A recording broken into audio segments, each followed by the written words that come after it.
Hi guys, Miss Julie here. How you doing today? Thumbs up? Thumbs down?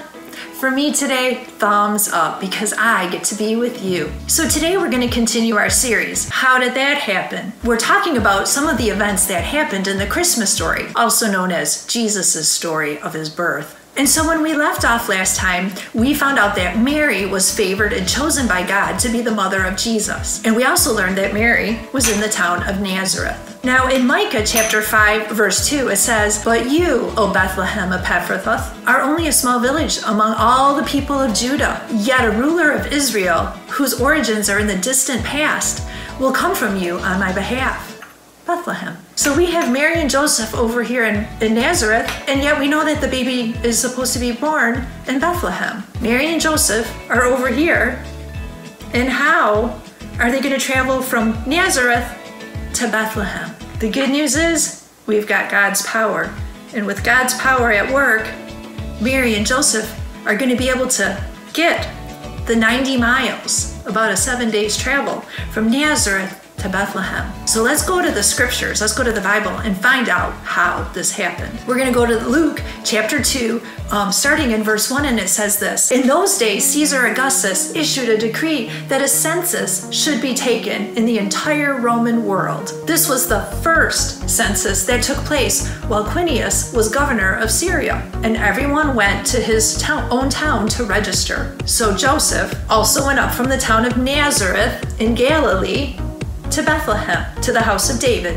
because he belonged to the house and line of David. And he went there to register with Mary, who was engaged to be married to him, who was also expecting a child." Now there's three clues that I want to use today to talk about this. Clue number 1, the book of Luke was, surprise, surprise, written by a man named Luke, and he also wrote the book of Acts. Now at the beginning of Luke chapter 1, starting in verse 3, he says this. He says, "Therefore, since I myself have carefully investigated everything from the beginning, it seemed good also to me to write an orderly account for you, most excellent Theophilus, so that you may know the certainty of the things you have been taught." So Luke, right at the beginning, is telling us, I investigated this very carefully, and I made sure that all of my facts were true. Now, I found this really interesting. They had discovered in the book of Acts, which was also written by our friend Luke, they have found 84 different facts that he recorded in the last 16 chapters of the book of Acts that have either historically or archaeologically been researched to find out that they are actually true. 84.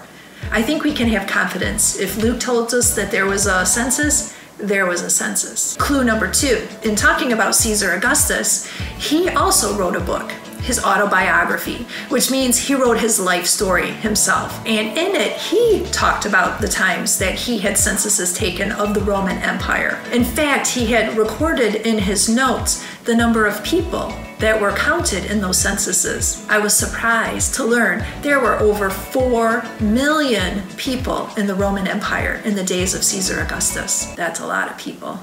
And clue number 3.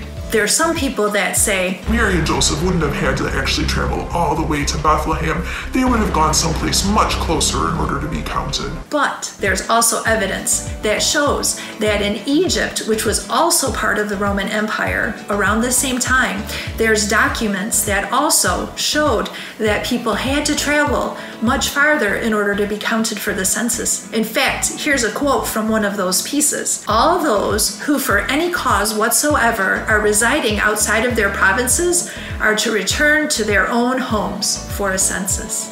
So what does this all mean? I find it really interesting that God told us in the Old Testament, this is what's going to happen, and then it happened. And sometimes that happens in our life too, where God tells us something that's going to happen, but the way it goes about is a little bit different than what we would have expected. So I would like to encourage you not to worry, because God is in control. He will take care of things. Stay safe, everyone.